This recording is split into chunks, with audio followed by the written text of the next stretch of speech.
পুরুষ হতে গেলে আকাশের মতো অসীম হতে হয়, বটবৃক্ষের মতো ছায়াময় হতে হয়, মনের মধ্যে সমুদ্রের গভীরতা রাখতে হয়, পাহাড়ের উচ্চতার মতো ধৈর্য ধরতে হয়।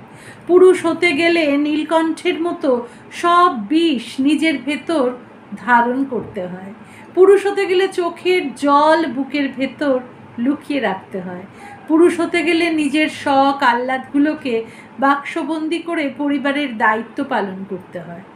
পুরুষ হতে গেলে নিজের হাজার স্বপ্নের বিসর্জন দিয়ে সংসারের দায়িত্ব পালন করতে হয়, ছেলে মেয়ের স্বপ্নদ্রষ্টা হতে হয়।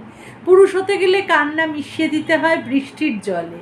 পুরুষ হতে গেলে সুখ বিসর্জন দিতে হয় হাসি মুখে। পুরুষ হতে গেলে নিজেকে পরিণত করতে হয়। পুরুষ হচ্ছে গ্রীষ্মের কাঠফাটা রোদ্দুরে নারীর বটবৃক্ষের ছায়া আর হাত পাখার শীতল হাওয়া। বর্ষায় মাথার উপর ছাতা, শরতের নীল রঙের মেলায় প্রকৃতি উপভোগের অপার আনন্দ, হেমন্তের সকালে শিশির ভেজা ঘাস আর হালকা কুয়াশা প্রকৃতিতে মেলায় ঘোড়ার সঙ্গী, শীতে গায়ের কাঁথা আর বসন্তে প্রেমের জোয়ার ভাসানো ঢেউ। পুরুষ তো সে যে অন্ধকার রাস্তায় নারীর দিকে লালসার হাত না বাড়িয়ে দায়িত্বের হাত বাড়ায়। পুরুষ তো সে যে বাসে অচেনা নারীকে সিট ছিঁড়ে দিয়ে আগলে রাখে, সিটের পাশে দাঁড়ায়। পুরুষ তো সে যে বন্ধুটা হাজারবার সুযোগ পেয়েও বান্ধবীর অন্ধবিশ্বাসের মূল্যায়ন করতে জানে। পুরুষ তো সে যে সংসারের সুখ অবিচল রাখতে নিজেকে বিলিয়ে দেয়। পুরুষ তো সে যে সকল পরিস্থিতিতে পছন্দের নারীর হাতটা শক্ত করে ধরে রাখে। পুরুষ তো সে যে আসলে একটা মানুষ হয়েও মেশিনের মতো অবিরত চলে। পুরুষ তো সে যে নিজের সকল ব্যথা বেদনা লুকিয়ে সবাইকে ভালো রাখার ব্রতী নিয়েছে।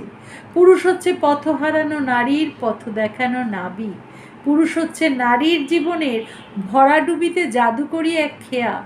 পুরুষ হচ্ছে নারীর সুন্দর সাবলীল দিন। পুরুষ হচ্ছে নারীর মানসিক সুখ শান্তির ঠিকানা। পুরুষ কুলে জন্ম নিলেই পুরুষ হওয়া যায় না। পুরুষ তো সে যে নারীকে ভোগের বস্তু কিংবা খেলনা মনে করে না, যে নারীকে নিজের হাতের পুতুল বানিয়ে রাখার চেষ্টা করে না, যে নারীকে সম্পত্তি মনে করে না। পুরুষ হওয়া সহজ নয়। পুরুষ আসলে সে যে নারীকে আগলে রাখতে জানে, যে কোনো পরিস্থিতিতে নারীকে সম্মান করতে জানে, যে নারীকে সম্পদ মনে করে না। পুরুষ হওয়া সহজ নয়।